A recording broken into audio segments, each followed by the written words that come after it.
Last हमने ये पढ़ा था बच्चों की एडवर्टाइजमेंट के कुछ मेरिट्स भी होते हैं और कुछ डीमेरिट्स भी होते हैं।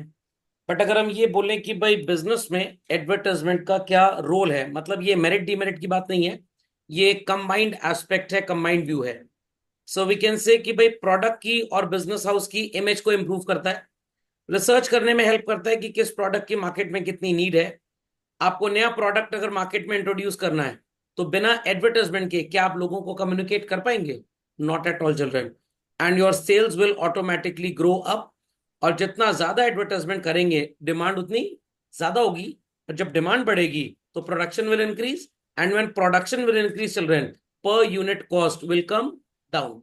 एज अ रिजल्ट लोगों के लिए चीप कमोडिटी बन जाएगी ये, एंड हर इंसान इसको खरीद पाएगा। Logic understood well? समझ में आ गया? चलिए सारे पॉइंट्स कॉपी कर लीजिए, फिर एक एक करके सबको समझते हैं। So enables to communicate its achievement. Advertisement में कंपनी ये भी अपने बारे में बता सकती है कि भाई हम कितने यूनिट्स आज तक बेच चुके हैं। मान लीजिए कोई कंपनी, उन्होंने आज प्रोडक्शन स्टार्ट किया, पहली यूनिट उनकी बिकी, तो बोलेंगे first car in the country. जब 1 लाख गाड़ियां बिक जाएंगी तो एडवर्टाइजमेंट में लोगों को लिख के दिखाएंगे 1 लाख, 1 लाख, और लास्ट में होगा TH, मतलब ये हमारी 1 लाखवीं कार है। तो इतना हमारा ढेर सारा आउटपुट हो चुका है, इतने हमारे सेटिस्फाइड कस्टमर्स कंट्री में ऑलरेडी हैं। और ये सेटिस्फाइड कस्टमर्स ऑटोमेटिकली हमारी रेपुटेशन को इंक्रीज करेंगे और मार्केट में कंपटीशन बीट करने का आपको मौका मिल जाएगा। तो अगर एडवर्टाइजमेंट नहीं होगा, आपकी लाख रेपुटेशन कितनी भी अच्छी हो, क्या आप किसी को बता पाएंगे क्या रेपुटेशन है आपकी? Absolutely not children. चलिए झटपट इसको लिख लें।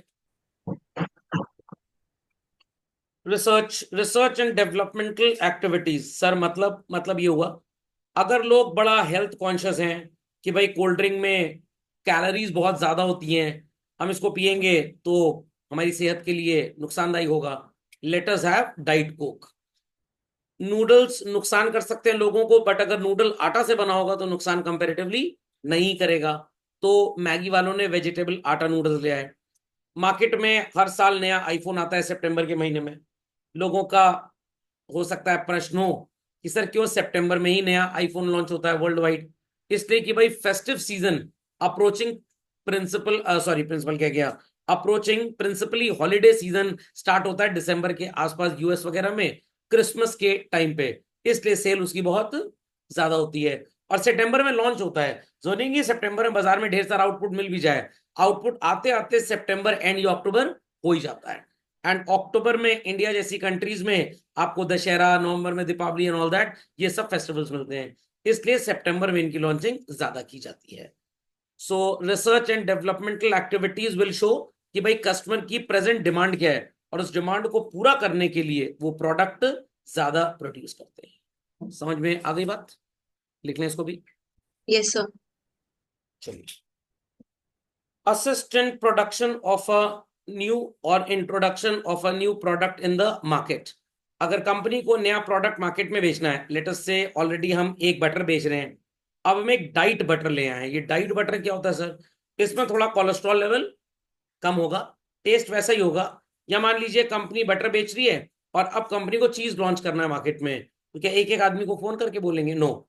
अपने बटर के बॉक्स के ही बैक साइड में आप एक एडवर्टाइजमेंट डिजाइन कर सकते हैं, इंट्रोड्यूसिंग वेरी सून अमूल चीज।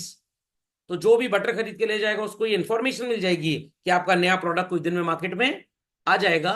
तो नेक्स्ट टाइम कस्टमर उस प्रोडक्ट के बारे में दुकानदार से, शॉपकीपर से, किसी से भी, जिससे भी खरीद रहा है वो पूछ लेगा।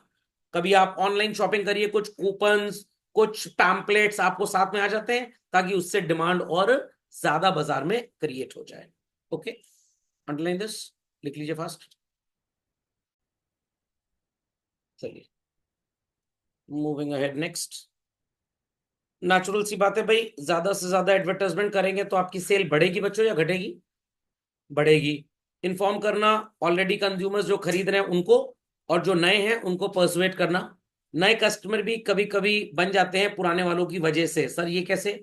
मान लीजिए कि आपने किसी कंपनी से कोई प्रोडक्ट खरीदा और उसने आपको सेकंड परचेज करने के लिए कूपन दे दिया। अब आपको तो उस परचेज की कोई जरूरत है नहीं, कूपन की कोई जरूरत है नहीं, आप प्रोडक्ट ऑलरेडी खरीद चुके हैं। तो you can give this gift coupon to your friend, वो कूपन इस्तेमाल करके प्रोडक्ट खरीद सकते हैं। जैसे इंडिया में रिलायंस ट्रेंड्स जब स्टार्ट हुआ था, कूपन दिया करते थे, 5,000 का सामान खरीदे 5,000 का कूपन मिल जाएगा। अगली बार आप फिर 4,000 का सामान खरीदिए, उसमें 2,000 के तो आपके कूपन चल जाएंगे। तो कंपनी क्या करिए, अपनी सेल को प्रमोट।